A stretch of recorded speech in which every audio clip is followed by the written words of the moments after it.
What are electron configuration diagrams? Electron configuration diagrams are a way to display electron configurations in a picture form. What we want to do to draw an electron configuration diagram, down to up, where the nucleus of the atom is going to be down here. As we go away from the nucleus, we go further and further to the outer reaches of the atom.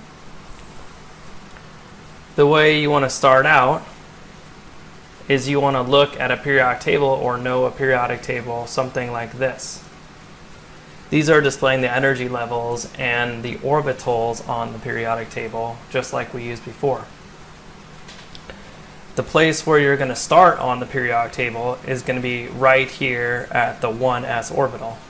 That 1s orbital is going to be highest up on the periodic table, but in the electron configuration diagram, it's going to be lowest towards the nucleus. So on this periodic table, the nucleus is right here, whereas in this display, the nucleus is down here. We're going to start off by drawing the 1s orbital as a box, or some teachers will draw just an underline. The next orbital that we're going to deal with is the 2s orbital. We'll label this 1s, and the next one will be 2s. So I'm drawing the 2s orbital further away from the nucleus, because if we look on the periodic table, the 2s orbital is further down on the periodic table. So we're kind of going in opposite direction. Next, we're going to go for the 2p orbitals. The way I display them is I display the 2p orbitals off to the side of the 2s orbitals. This way I can organize all my p orbitals if I get really big pictures, and I can see where all my p orbitals are versus where all my s orbitals are. So all of these together right here will be the 2p orbitals.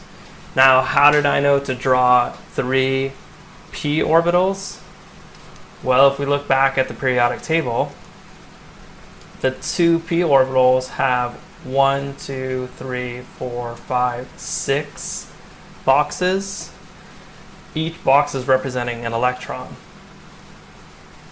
Therefore, each electron can pair up with another, and you get 3 electron pairings. There's 1 pair, 2 pair, 3 pair.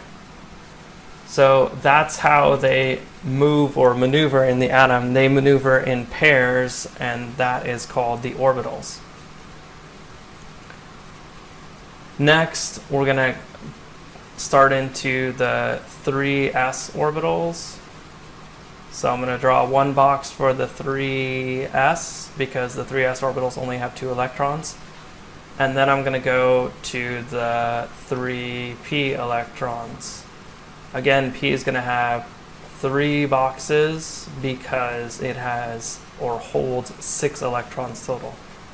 3p. On our periodic table, I went 3s and then over to the 3p.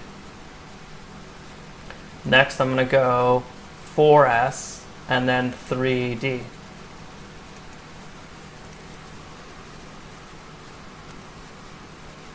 For S is going to be here. And then 3D I'm going to put out here. The 3D and the 4s orbitals are really close in terms of their distance from the nucleus.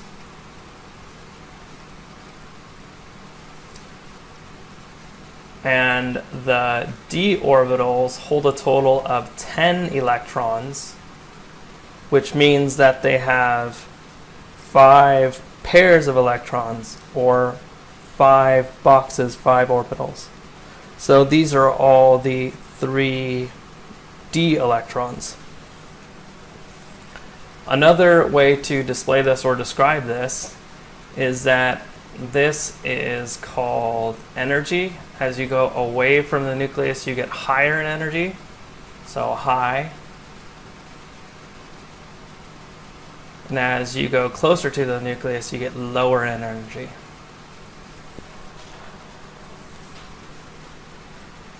Now, if I want to display my electrons in here, let's get a picture that's a little bit more neat. This is a picture I've already prepared for the occasion. So now that I've brought up my prepared electron configuration diagram, remember down here in this area is the nucleus, and we have the 1s, 2s, 2p, and so on orbitals. If I were to look at a chemical, an individual element, like, let's say, oxygen, how would I fill in the electrons for the oxygen atom? Oxygen has 8 electrons, so let me write that down. 8 electrons.